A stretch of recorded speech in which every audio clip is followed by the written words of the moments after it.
A forma com a qual você nomeia e narra qualquer coisa vai ditar a sua maneira de se relacionar com essa coisa. Se você acredita que o pão é um vilão, a sua maneira de se relacionar com o pão, a sua forma de pensar em comer pão, a sua forma de gostar disso já muda completamente. A maneira como você se sente sobre isso muda completamente. Se a história que você se conta sobre um vício seu é que ele é muito bom, muito prazeroso e traz inúmeros benefícios, o que exatamente te faria parar com ele? Por que exatamente você pararia?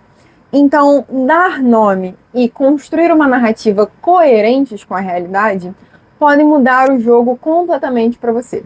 Certo? São hábitos que podem mudar o jogo completamente para você. O meu objetivo com esse vídeo é fazer um apelo a você conseguir nomear e descrever coisas de acordo com a realidade. Então, nada mais do que chamar pelo que é e enxergar de acordo com a verdade. O que me despertou para essa ideia foram dois autores, certo? Com histórias muito semelhantes, mas com fins muito diferentes, que são Hemingway e Stephen King. Hemingway, um grande autor do século XX, e Stephen King, o nosso rei do terror até hoje, que nesses livros aqui em específico, então Paris é uma Festa e Sobre a Escrita, contam um breve relato do início da sua vida enquanto autores, enquanto escritores. Ambos tiveram problemas seríssimos com álcool, tá?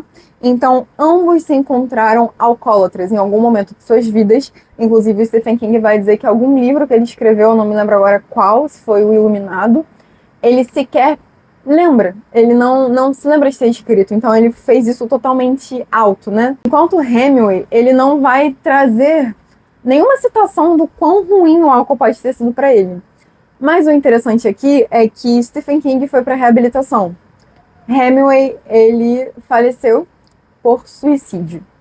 Então aqui nós temos relatos completamente diferentes de um vício muito semelhante. Por que eu digo isso?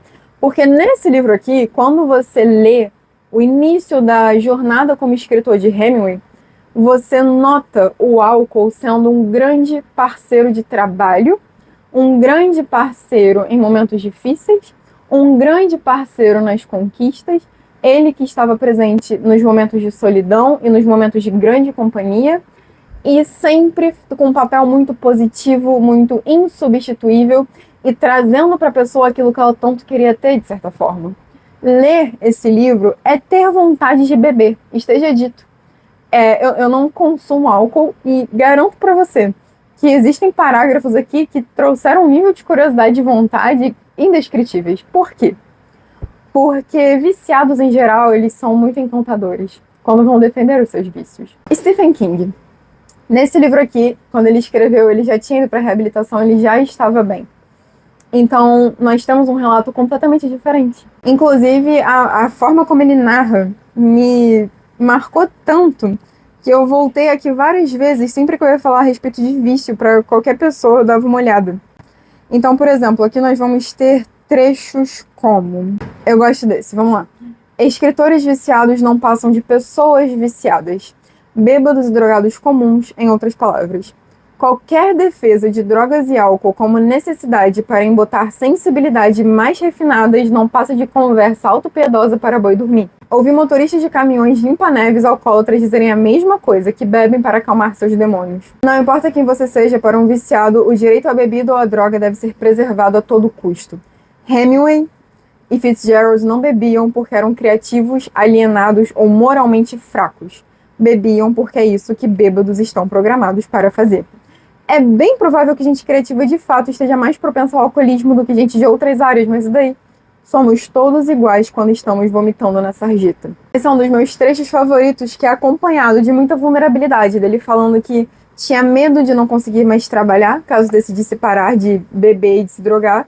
E é interessante que ele coloca, mas decidi, de novo, tanto quanto eu era capaz de decidir alguma coisa em meu estado mental atormentado e deprimido. Também, uma outra parte em que ele vai dizer que ele escondia esse vício da melhor maneira que podia, tanto por medo, porque ele não sabia o que seria dele sem as drogas, e tinha esquecido como ficar sóbrio, como também por vergonha. Então, a gente tem aqui um relato de uma pessoa que conseguiu se ver sem a bebida, sem as drogas, e da vida o que realmente acontecia dentro da cabeça dele enquanto ele vivia dentro disso. E no que isso é interessante, que Stephen King, ele vai contando essas histórias com tanta crueza e ele fala sobre como ele pensava, quais eram os medos, o que realmente estava acontecendo, porque ele sempre voltava para a própria desgraça, enquanto que Hemingway não, para ele aquilo nunca foi uma desgraça. Só que quando eu leio essas histórias, e quero dizer que essa perspectiva é 100% minha, o que eu vejo é uma negação da realidade e uma tentativa de lidar com ela, certo? Então a negação da realidade por parte de Hemingway e a tentativa de lidar com ela por parte do Stephen King. E o que eu considero que foi o divisor de águas para o fim de cada um é que conforme você lê a história de Stephen King, você consegue discernir ele trazendo a narrativa completa do que o álcool estava fazendo na vida dele, do que as drogas faziam na vida dele, de quais eram os medos dele, o que ele estava colocando a perder e que o que ele estava vivendo era um vício. Tem ele contando de chegar na conclusão de, ok, eu sou um alcoólatra. Muito diferente de um romance com o álcool, tá? E qual é o meu grande ponto aqui? O que definiu o fim deles foi ambiente, foi talvez conhecimento, talvez possibilidades, mas com toda certeza narrativa também. E a narrativa, ela vai trazer um peso na nossa vida muito, muito, muito grande quando se trata de nós compreendermos a vida que nós queremos viver e compreendermos o que nós estamos fazendo com a vida que nós temos. Todas as vezes que você dá de cara com um vício que te impede de progredir, sedentarismo, uma pornografia, de repente um vício alimentar mesmo, uma procrastinação, qualquer coisa desse tipo. Se você parar para analisar o que está acontecendo na sua cabeça naquele exato momento em que você toma a decisão de recair nesse vício, não é uma descrição fidedigna do que ele realmente é. É muito difícil você parar e falar com você mesmo, eu estou procrastinando, e não imediatamente se sentir incomodado de ter que se mexer. É muito difícil você não chegar na conclusão de, cara, eu estou sedentário, eu sou um sedentário e eu não estou fazendo mais porque eu não quero, porque eu estou com preguiça. E você não imediatamente estar diante da realidade em que isso precisa se resolver. Por isso, é mais fácil justificar, é mais fácil dar outro nome, é mais fácil pontuar que não é um vício, não é bem desse jeito. Por quê? Porque essas justificativas, elas vão cauterizando a sua consciência a não ficar nesse lugar onde as coisas precisam ser resolvidas porque elas são ruins. Então, sim, a historinha que você se conta, ela faz muita diferença. Eu já vi casos de diagnóstico de diabetes, em que a pessoa relatando para mim qual foi a história de vida dela, ela diz que ela já sabia, né, que em algum momento ela poderia ficar doente. Então ela foi lá e aproveitou tudo que ela podia aproveitar antes de ficar. E a minha colocação quando foi, talvez você tenha ficado doente justamente porque você quis aproveitar o máximo possível, e esse aproveitar, na verdade, foi uma desordem de apetite, foi um descontrole em cima de alimentos doces, muito provavelmente, foi uma inércia do corpo, um sedentarismo, foi um descuido, uma negligência, não foi um aproveitar, tu não aproveitou, certo? Então, assim, a consequência, o problema da consequência, a nossa dificuldade de lidar com a consequência é que ela revela todas as mentiras que a gente se contou. Nada revela mais a verdade do que uma bela de uma consequência. Daqui a gente já começa a ter esse panorama do porquê narrativas, histórias, nomes importam tanto. E é por isso que, nossa, eu não posso atender ainda, mas todas as vezes que eu faço atendimento em estágio, eu vou pontuando algumas coisas, certo? Então, assim, o pão é um vilão. Não, o pão é um pão. O vilão é, sei lá, o Thanos. Ele é um vilão. O pão é um pão.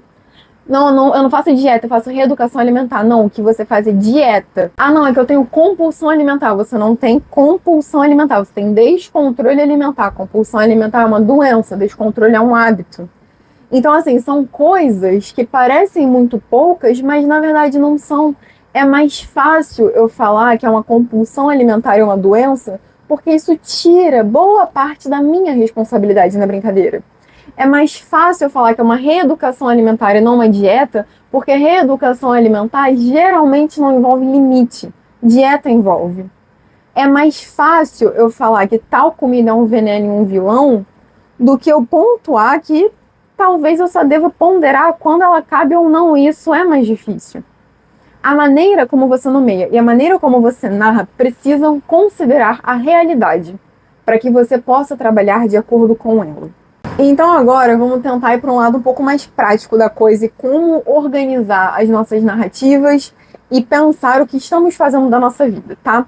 Então você vai pegar e você vai analisar tudo que está te deixando completamente insatisfeito.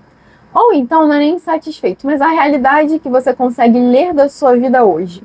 O meu corpo está um caos. A minha cabeça não está funcionando direito. Eu sequer consigo subir um lance de escada sem sentir dor e ficar ofegante. Eu não consigo me abaixar e levantar sem sentir dor. Meus relacionamentos estão indo de mal a pior. A minha autoestima está um lixo. Realidade dos fatos. E isso você vai bater com causas, porque tudo isso trabalha com consequência. O que você está fazendo ou deixando de fazer? É o quê? Teu pulmão tá uma droga por causa do cigarro? Vamos admitir, então, eu sou um fumante e meu pulmão está uma droga. O seu corpo não tá do jeito que você queria. E você tem feito o quê? Vamos sentar e vamos analisar. O que eu tenho feito de certo, o que eu tenho feito de errado. Eu estou com a minha autoestima ruim. Como eu tenho vivido a minha vida? Quais decisões eu tenho tomado? Eu tenho honrado os compromissos que eu tenho? O que eu penso de mim? Eu penso que eu sou irresponsável? Talvez eu pense. E o que eu fiz para provar para mim mesmo que eu sou irresponsável? E o que eu tenho feito para provar o contrário? Narrativas. Narrativas, nomes. Entende? É olhar e falar, cara, eu me acho feio. E é isso, eu me acho feio. Por que eu tô me achando feio? Qual é o meu parâmetro? Qual é a minha referência? O que tá acontecendo? Porque problemas se resolvem quando você dá um nome e narra da forma correta. Então, isso vai desde entender a consequência, entender a causa e tratar a causa pelo que ela é. Minha causa é um vício, é um problema, isso me faz mal.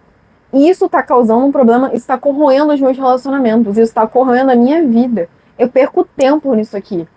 Eu perco ânimo, eu perco gás para viver, eu perco a vontade de fazer as coisas. E encara a parada, entendeu? E agora, você vai ter que resolver. Vai ter que procurar ajuda, vai ter que saber o que fazer, vai ter que tirar do seu ambiente, vai ter que sair de alguns grupos de amigos, sim. Porque agora que você narrou e nomeou da forma certa, pela primeira vez, você está vendo a verdade do que você está fazendo com a sua vida. Por mais difícil que seja. Você está vendo a verdade do que você está fazendo com a sua vida e está se dando a chance de mudar. E mudar é fundamental. Mudar é válido para todo mundo. Mudar é possível para todo mundo. É muito difícil você conseguir, cara, ferrar com a sua vida até que seja impossível mudar. É realmente assim, quando tu para de respirar, entendeu? Porque enquanto existe fôlego, existe oportunidade. Enquanto existe oportunidade, existe um jeito. Senão a oportunidade não estaria aí. E daí você começa a viver de forma sóbria, sabe? É realmente olhar e falar, nossa, agora... Imagina, assim... Por mais difícil que seja assimilar tudo isso que foi colocado até agora, pensa no outro lado. Quando você olha em volta e as suas amizades, os seus relacionamentos, eles estão no tom. Te faz bem. Quando tu se olha no espelho e fala, cara, tô legal. Quando sair pra provar uma roupa, deixa de ser um caos. Sabe? Quando você se dá o respeito agora, tu consegue entrar num lugar e se posicionar e falar e botar tuas ideias pra fora, porque agora tu confia no teu cérebro, você desenvolveu aí tua vida intelectual numa direção que tu tá com a tua autoestima intelectual no lugar também. Tá tudo direitinho agora. Agora você consegue ter ordem. Tudo porque você parou e descreveu do jeito certo. Porque você parou e deu o nome certo. Então ficamos por aqui e eu espero que esse vídeo ele tenha sido didático e prático o suficiente pra você. Sei que é sinistro pensar nisso tudo, mas deixo para vocês também uma frase que eu vou parafrasear, mas eu sei que é de Machado de Assis, que ele vai falar que por mais dura e difícil que a realidade seja, ela carrega o benefício de ser a verdade. E trabalhar com a verdade para que a realidade se torne bonita, se torne boa, se torne prazerosa, é muito válido. É um esforço delicioso, é um esforço necessário, tá certo? Então, eu fico por aqui e vejo vocês no próximo vídeo.